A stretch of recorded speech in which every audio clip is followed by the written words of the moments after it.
മലപ്പുറം ജില്ലയിലെ കരുവാരക്കുണ്ടിൽ നിന്ന് കഴിഞ്ഞ ഒരാഴ്ചയിൽ നമ്മളൊക്കെ വായിച്ച വാർത്തയാണ്.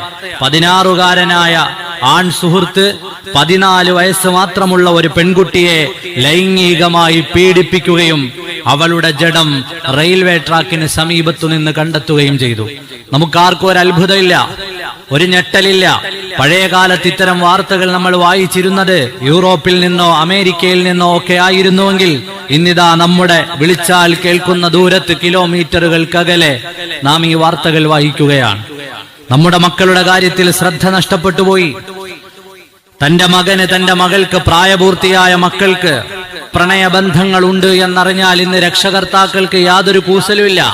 തന്റെ മകനൊരു പ്രണയമുണ്ട്, തന്റെ മകൾ ഒരാളെ പ്രണയിക്കുന്നുണ്ട് എന്നറിഞ്ഞാൽ ഒരു ഗൗരവവും ആ വിഷയത്തിൽ കൊടുക്കാറില്ല.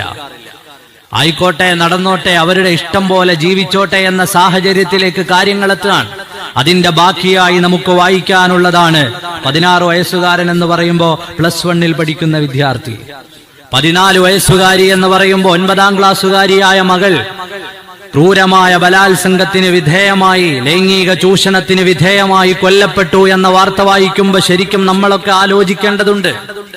ഇന്നൊരു സ്കൂളിൽ ഒരു അധ്യാപകന് തന്റെ വിദ്യാർത്ഥികൾ പരിധി വിട്ട് പെരുമാറിയാൽ അങ്ങനെ ചെയ്യരുത് എന്ന് പറയാൻ പ്രയാസമുള്ള കാലമാണ്. അങ്ങനെ ചെയ്യരുതെന്ന് പറഞ്ഞാൽ അധ്യാപകന്റെ ജോലി തെറിക്കും. അധ്യാപകൻ അതിൽ ഇടപെടാൻ അവസരമില്ല. 16ഉം 14ഉം വയസ്സുള്ള കുട്ടികൾ ഇത്തരം ലൈംഗികമായ അരാജകത്വത്തിലേക്ക് വീണുപോകുന്നത് എന്തുകൊണ്ടാണ്? ആരെങ്കിലും ഒരാൾ ഇത് ശരിയല്ല, ഈ പ്രണയബന്ധങ്ങൾ അനുവദനീയമല്ല, അല്ലെങ്കിൽ അതിർവരമ്പുകൾ ലംഘിച്ചുള്ള ഈ യാത്രകൾ ശരിയല്ലെന്ന് പറഞ്ഞാൽ മുസ്ലിയാർക്ക് കാലം തിരിഞ്ഞിട്ടില്ല. മുസ്ലിയാർ ഔട്ട്ഡേറ്റഡ് ആണ്. അവര് കസിൻസ് അല്ലേ, അവര് ഫ്രണ്ട്സ് അല്ലേ, അവര് ബെസ്റ്റിയല്ലേ, അവര് കാമുകനല്ലേ, അല്ലെങ്കിൽ അവര് ഒന്നിച്ചു പഠിക്കുന്നവരല്ലേ, അവരിങ്ങനെ ജീവിച്ചോട്ടെ, നിങ്ങളെന്തിന് കണ്ണുരുട്ടണം? അത്തരം ചിന്തകളുമായി നടക്കുന്ന മനുഷ്യർ ഈ മയ്യിത്തുകൾക്ക് മറുപടി പറയണം. 16 വയസ്സുള്ള കാമുകന് സംശയരോഗമായിരുന്നു അത്രേ. ഇത്തരം സാഹചര്യങ്ങളിലേക്ക് തുറക്കുന്ന വാതിലെല്ലാം അടച്ചുകളയുകയായിരുന്നു പരിശുദ്ധമായ ഇസ്ലാം, അതെന്തിന്റെ പേരിലാണെങ്കിലും.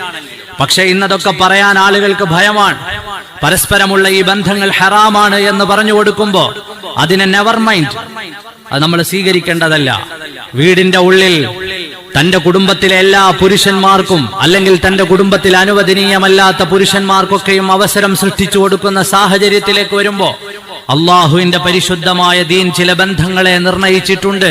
അതിനപ്പുറത്തേക്ക് കടന്നു പോകരുത് എന്നൊരാൾ പറഞ്ഞാൽ അയാൾക്ക് കാലം തിരിയാത്തവനായി മാറുന്ന കാലമാണ്. അവിടെയാണ് ഞാൻ പറഞ്ഞു വരുന്നത്, മക്കളുടെ കാര്യത്തിൽ നല്ല ശ്രദ്ധയുണ്ടാകണം.